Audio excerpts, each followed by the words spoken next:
Hey guys, welcome back to JPD channel. Date check ngayon, 2:51 PM na. So, July 13, Sunday.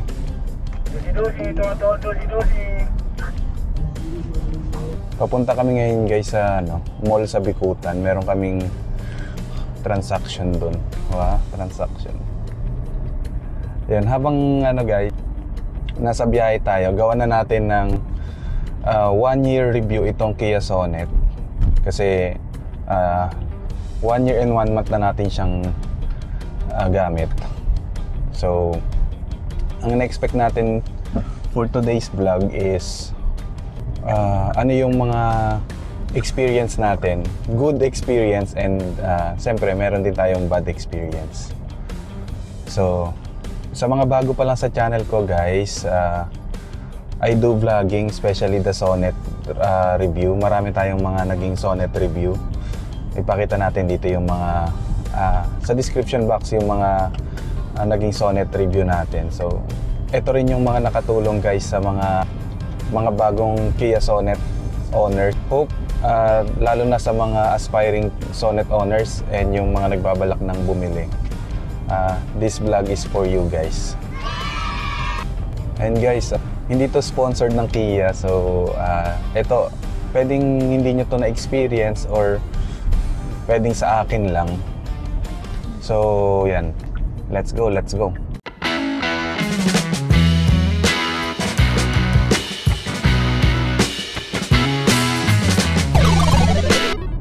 Number 1 tayo guys sa performance ng ating Kia Sonet. Given the 1.5 liter IVT and 4-cylinder siya, sobrang ramdam mo yung power ng Kia Sonet natin. Ang variant ng Kia Sonet natin guys is LX. So pare-pareho naman siya across other variants. And sa mga previous natin, malakas siya sa akyatan, nadala na natin siya sa Tagaytay, nadala na natin siya sa Baguio, and sa mga long drives natin, nadala na rin natin siya sa Quezon, nadaan na natin siya sa Zambales, and nadaan na rin natin siya sa parang ginawa na natin siyang trail. Ginawa natin siyang 4x4. So, masasabi ko guys, hindi tayo binigo sa performance ng ating Kia Sonet. So, kudos to Kia for having Kia Sonet here in the Philippines.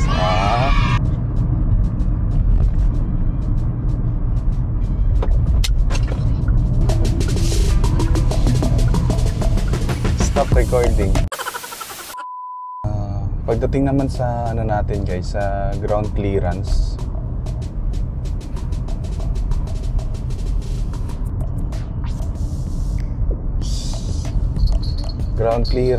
sa height, sa wide, sobrang competitive ng ating Kia Sonet.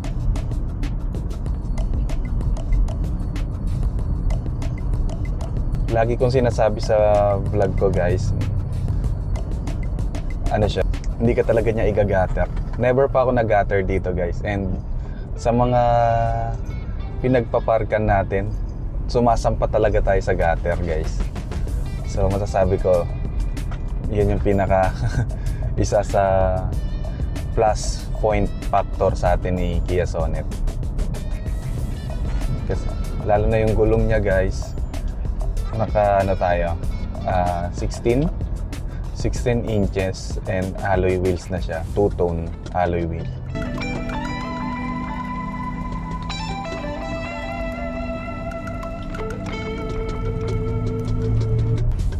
Yung lamig ng aircon natin guys, ito, ayan, nakadalawa tayo, nakadalawa lang yung fan, pero nakatodo yung cooling niya. Kasi yun, meron pala tong heater. So, ang suggestion, para hindi sumingaw yung heater, itodo natin yung sa full, sa pinaka max yung cooling natin para advantageous tayo sa lamig. Next Next guys, itong ating yun, yung sa additional to add on sa ating aircon, meron tayo dito sa likod na air vent. Though hindi siya na-adjust guys yung via yung volume or yung ano niya, yung lakas. Kasi kumbaga in a way vent lang siya, extension lang siya para yung circulation ng hangin meron din dun sa likod. Pero nevertheless, okay din siya. Kasi nakakadagdag siya ng lamig lalo na kapag puno kayo sa likod. Yan. Unlike sa ibang mga standard vehicle, nandito lang yung ventilation. So, thank you for considering yung mga passenger natin sa likod. And siyempre, itong instrument cluster natin, itong dashboard. Sobrang satisfy ako dito sa ano natin, sa instrument cluster kasi nga hindi na siya yung analog type. Yung speedometer mo, yung kilometer per hour mo, nakikita dito sa instrument cluster natin, and yung mga tinakbo natin. So lahat kaya nang basahin kasi 'di ba, unlike with the other standard vehicles, naka-analog type pa yan. I-gauge mo pa kung nasan banda yung yung bar niya. Siyempre, yung ano natin, yung infotainment, 8-inch infotainment siya. So, ako hindi pwedeng lumakad na wala akong navigator itong Waze app natin kasi mahina ako guys sa navigation. Kumbaga, wala akong sense of direction or sense of navigation. So, malaking tulong to guys. Kahit papunta lang ako sa kabilang kanto, nag-Waze pa ako para makita ko rin kung traffic. So, yun guys. Itong ating seat.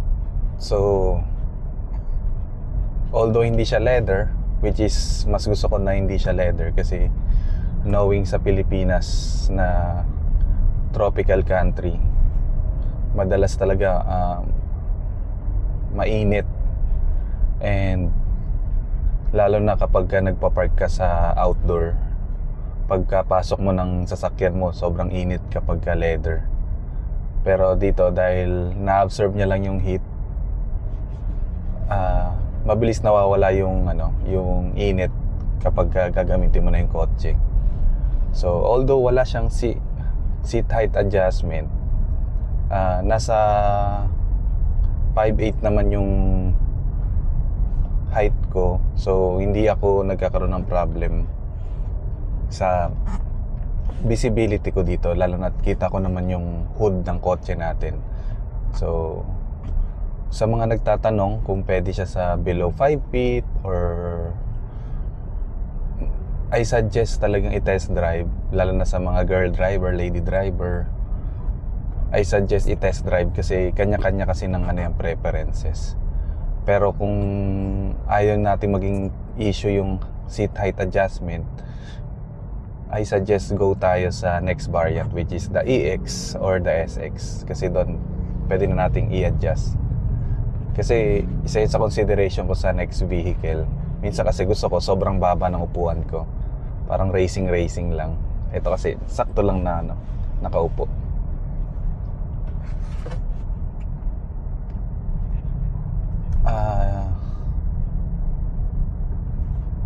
Choice of color natin, two-tone tayo guys. Marami nagtatanong kung paano ko pinatutone tong LX ko. Ayun, talaga sa simula pa lang, dahil isa tayo sa first batch ng Sonet, nagkaroon kasi ng mga two-tone sa LX variant. So isa tayo sa pinalad na magkaroon din ng limited edition ng two-tone.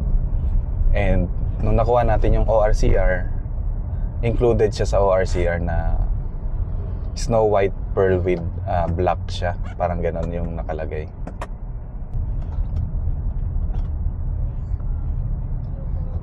Sa fuel efficiency natin guys, nag-improve naman na tayo.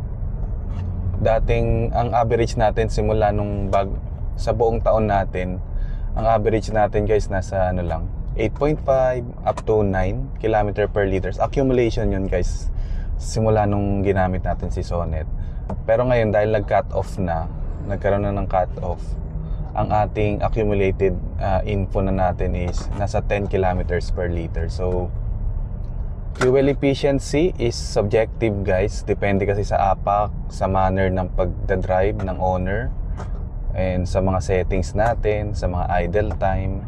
Pero sa akin, yun yung lumabas na fuel economy natin, which is understandable naman guys. Lalo na't nagbablog tayo, may times talaga nag-stop over, lalo na't may baby tayo. So every now and then kapag may mga long drive, mas madalas yung stopover natin.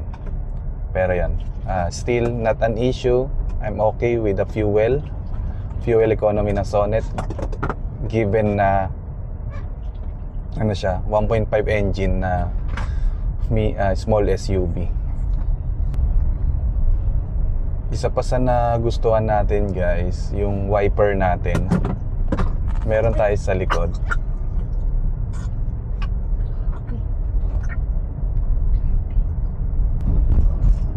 Yan yung wiper natin guys, yun yung isa sa pinakagusto natin. So yan,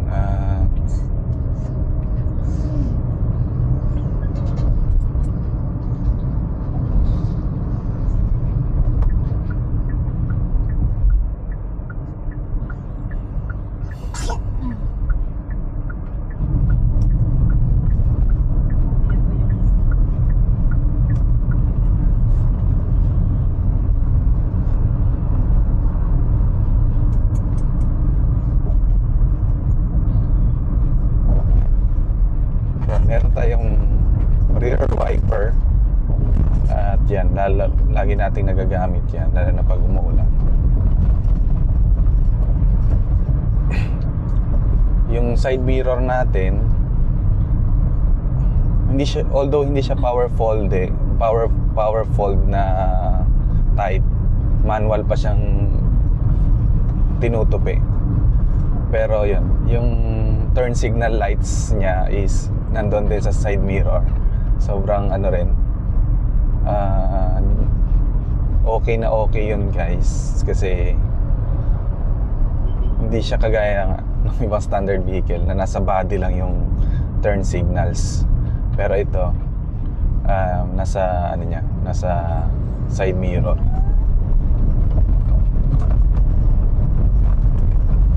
Steering wheel niya, ito ang steering wheel niya is ngayon sobrang smooth niya i-maneuver. So kahit nga isang kamay lang, yun yung ginagawa natin. So yan, plus point yan na hindi ka kaagad mangangawit. Parang ano, sobrang smooth, lambot ng ating power steering wheel. Yung brake niya okay naman, though ako kasi is yung driving habit ko parang nakatutok ako. Yun yung something na i-improve pa natin, kasi yung mga sakay ko is masyadong kabado 20. Sobrang kagat nung brake niya. So kapag may emergency talagang kapit na kapit siya. Sobrang sanay na ako sa ano niya, sa performance. Punta tayo sa mga naging issue ko, concern sa Sonet natin. Ito isa sa pinaka naging problem ng Kia Sonet natin is yung power window. Minsan sa drive, yung iba naka-experience sa driver side, sa passenger side, sa rear side, iba hindi umaangat or hindi bumababa. So isa yun sa mga naging concern. Pero kudos pa rin Dahil nagiging problem din naman siya sa ibang new gen na na sasakyan. Kudos sa Kia Sonet Philippines kasi mabilis naman yung action nila. It took them 1 week to resolve my concern. Basta ganun, Window Master. So meron tayong vlog for that, ipakita na lang din natin. So mabilis naman na ayos. So far, okay naman. Gumagana naman. Ayan. Gumagana tayo, guys. So, yun. Yun yung mga naging isa sa concern ko, which is addressed already naman. So, sa mga naka-experience, report lang sa kasa, guys. Maging masipag sa pa-follow up. Lalo na sa, Kia Acropolis Surpat, okay na okay ang service. Then yung mga lights natin, dahil halogen lamp lang tayo, guys, medyo madilim tayo sa sa gabi.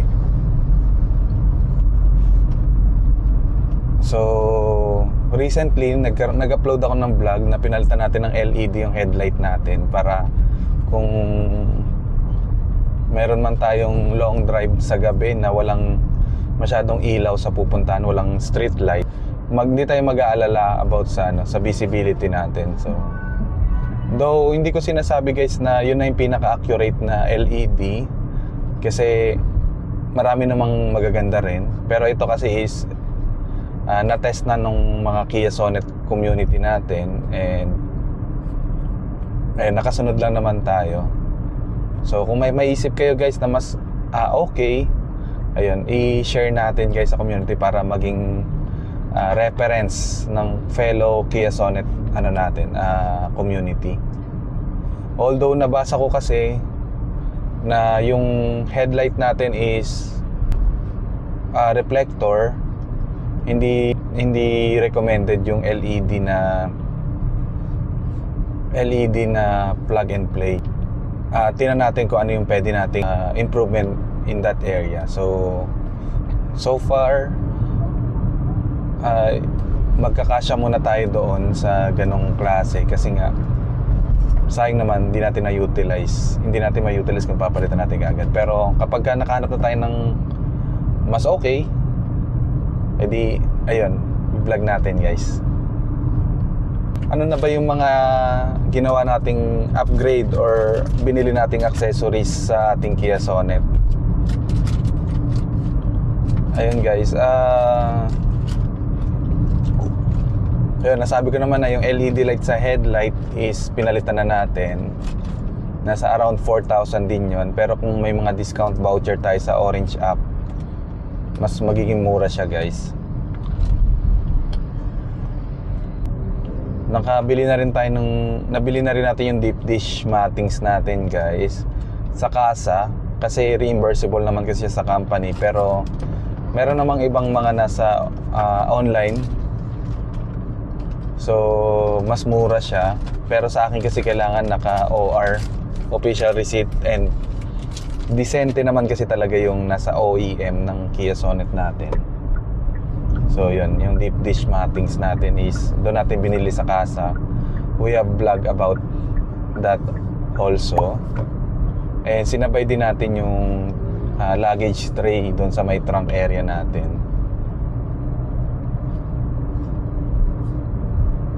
Bumili na rin tayo, guys, ng mudguard. Sinabay natin siya nung 6 months PMS natin. So yan, reimbursable din siya sa company, kaya doon ko na rin binili sa kasa and na-reimburse na rin naman.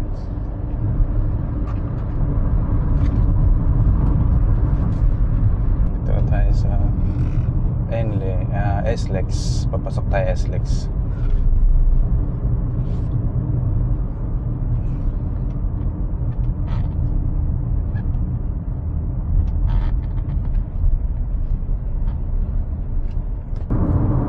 So far, yun lang pala yung mga nabili natin kay Sonet natin. Yung mga... Kasi more on tayo sa gadget, sa mga holder. para sa vlogging natin.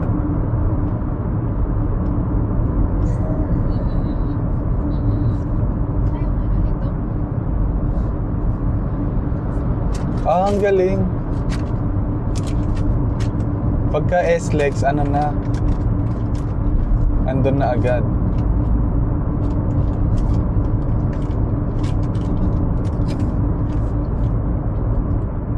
Bikutan exit tayo. Tapos ayun na agad yung SM.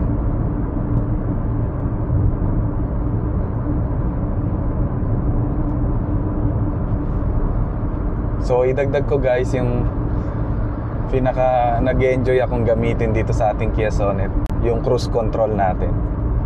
So ilang beses na natin siya na-try, lalo na sa mga expressway. Ngayon try din natin. Ayan. Hindi ko alam kung kita sa screen, pero ayan, wala tayong apak sa makin sa ano. Naka-continue speed tayo.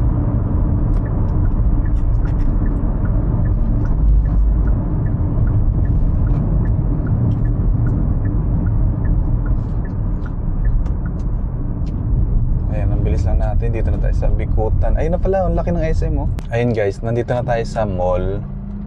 Meron kasi kaming ano, i-check dito. And then ituloy natin yung vlog sa loob ng mall guys.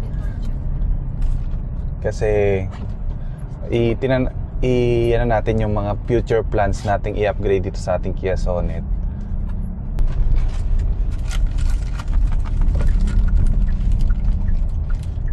Gawin pa sa ating Kia Sonet. So sige, tune in guys sa JPD. Let's go, let's go.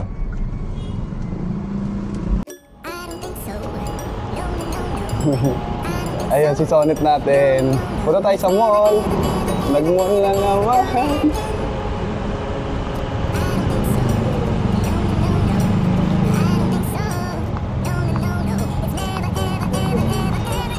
Masaya siya?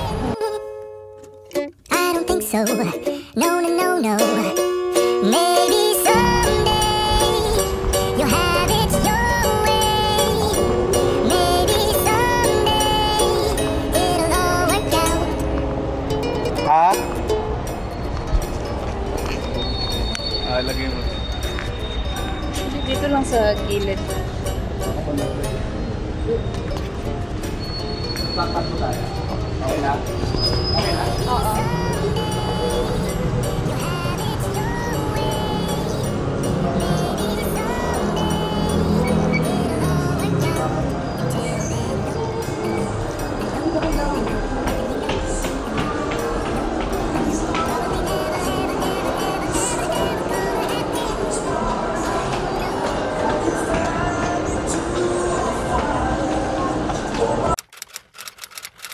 Ayun guys, tapos na kami sa errands namin dito sa mall Bikutan natin dito. So balik na tayo sa Eastwood and meron pa tayong ibang agenda. Ituloy natin yung vlog guys. Ayun guys, nandito na tayo sa Skyway. Tuloy na natin yung vlog. Ang tanong kanina is ano yung mga gusto ko pang i-upgrade or gawin dito sa Kia Sonet natin, yung mga future plans natin. So, number one, yung ceramic coating natin. Nagko-contemplate ako guys kung ceramic ceramic coating or yung anong tawag doon, yung PPF. Mas mahal yung PPF guys. And pareho naman silang may pros and cons. And yung isa pa natin guys is yung undercoating and rust proofing natin. So yun yung mga gagawin natin this year. Hingi lang akong pera kay Mrs. So yun yung isang gagawin natin guys. And i-upgrade din natin yung mga LEDs natin, yung from halogen to LEDs. So inuna lang natin yung headlight guys, pero yung mga tail light, yung DRL natin, itong dome light natin sa loob, papatulong tayo sa mga kasonet natin, community. kung ano yung mga magagandang brands. I-share ko rin para sa mga JPD follower guys, meron tayong reference.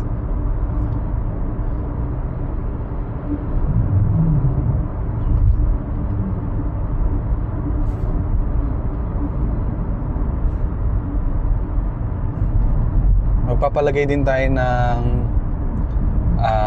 roof rail guys.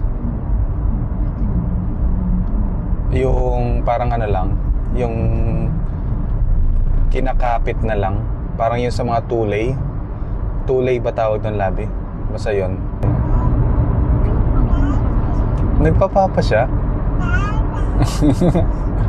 Nagpapapa na yung anak ko. Makapapa siya kasi mas mahal niya yung papa niya kaysa sa mama niya. Ay, papa!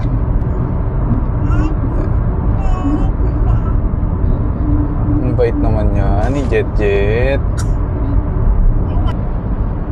So, nagtanong tayo guys sa Casa about sa Star Map. Marami na rin nagtatanong guys sa mga LX owners dyan.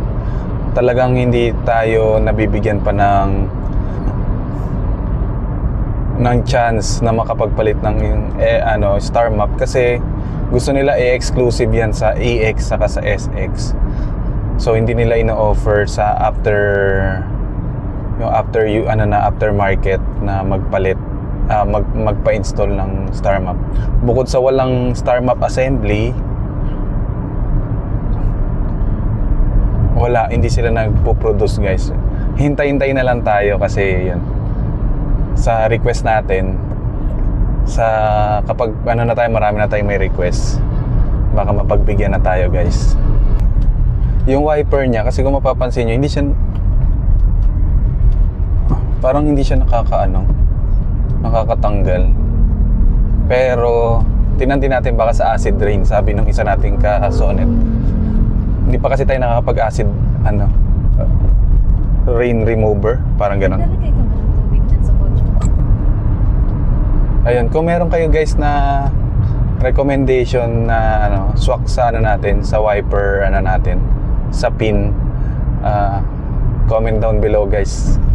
Appreciate it. So yeah, yung gulong guys, di mo tayo mag-upgrade kasi nga 1 year pa lang yung gulong natin and sagot siya ng company. Kapag nagpalit ako ng gulong, every 2 years pwede na ako magpalit ng gulong.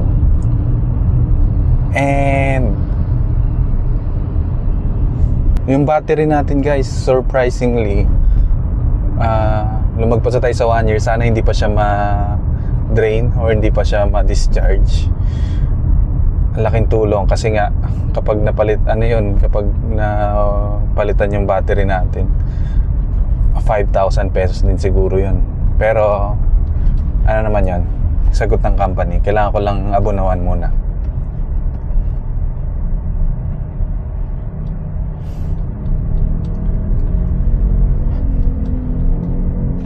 About sa PMS niya guys, may nagtatanong kung mura ba o mahal. Given na twice a year ka lang naman magpapa-PMS, hindi kagaya ng other brands na required ka every quarter o every 4 months, parang ganon. Oh, yun. So okay na to, mag-ipon na lang talaga. Kasi parang 10,000 pesos, 5,000, mga ganon. Yun yung mga nagagastos natin. Pero yun, sa case ko kasi nire-reimburse ko lang din sa company. Kailangan ko lang ng extra cash dahil inaabonohan ko muna and nare-reimburse sa akin 30 days. After 30 days ko pa nare-reimburse. Overall experience guys with our Kia Sonet. Labi, ikaw masaya ka, di ba? So para sa akin, lagpas 1 year ko na siyang ginagamit sa tamang alaga lang ng via Casa and sa sa owner and sa mga passenger. Sa tingin ko tatagal tong Kia Sonet natin. And ayun, looking forward to many adventures with our Kia Sonet. Hopefully, marami tayong nakaplan in mind na pupuntahan. Kaya tune in lang guys. See you on my next one. Sa mga hindi pa nakasubscribe, please do subscribe to my channel guys, and balikan nyo yung mga videos natin. And sobrang saya kapag nababasa ko na pinapanood nyo, nagbibigay kayo ng screenshot, pakita kayo mga nag-i-screenshot. Sobrang taba ng puso guys. See you on my next one guys. Bye bye. Thank you. Bye.